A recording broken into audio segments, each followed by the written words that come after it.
வணக்கம். நான் அருமையான ஒரு மருந்தை கொண்டு வந்திருக்கேன். கருஞ்சீரகம், வெந்தயம், ஓமம். அதாவது கருஞ்சீரகம் 100, வெந்தயம் 100, ஓமம் 50. இதை மூணையும் பொன்முறுவலாக வறுத்து நல்லா ஆறினோடனே மிக்சி வச்சு அரைச்சி நல்ல வாசமாக இருக்கும். அதை என்ன பண்ணுறீங்க, கொஞ்சம் ஆற வச்சு ஒரு பிளாஸ்டிக் நல்ல டைட்டான மூடி போட்டு மூடி வச்சுக்கிங்க. நீங்கள் சுகர் பேஷண்ட்டாக இருந்தால் காலையில் வெறும் வயிற்றில் ஒரு 1/4 ஸ்பூன் கொதிக்க வச்சு குடிங்க. அதே மாதிரி நைட்டு சாப்பிட்டதுக்கப்புறம் கொதிக்க வச்சு குடிங்க. மாத்திரையே தேவையில்லை. 500-600 சுகர் இருந்தாலும் கண்டிப்பாக இது கரெக்ட் பண்ணி விட்ரும். அதே மாதிரி கொலஸ்ட்ரால் அதிகமாக இருக்குது, கொழுப்பு கட்டிகள் அங்கங்கே இருக்குது அப்படின்னா இதை கண்டிப்பாக 2 நேரம் பயன்படுத்துங்க. கொழுப்பு அப்படியே வலிச்சுட்டு கொண்டு விட்டுருவாங்க. ஹார்ட் பிரச்சனை இதெல்லாமே நம்மளுக்கு வராது. ஏன்னா இதை சாவை கூட தள்ளி போடும். அந்த கருஞ்சீரகத்துக்கு அவ்வளோ மதிப்பு இருக்குது.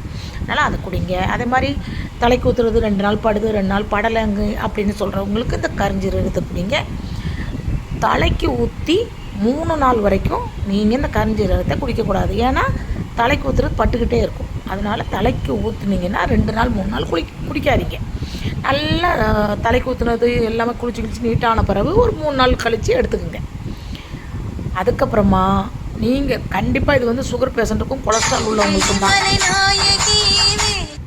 அதனால் நீங்கள் கண்டிப்பாக இதை குடிங்க. குடித்து பார்த்துட்டு எப்படி இருக்குன்னு சொல்லுங்கள். என்னுடைய வீடியோவை முதல்ல லைக் பண்ணி வச்சா இந்த மாதிரி மருந்து சம்மந்தமான வீடியோ உடனே உங்களுக்கு நோட்டிஃபிகேஷன் வரும். கண்டிப்பாக என்னுடைய வீடியோவை பாருங்கள், தள்ளி விடாமல் பாருங்கள்.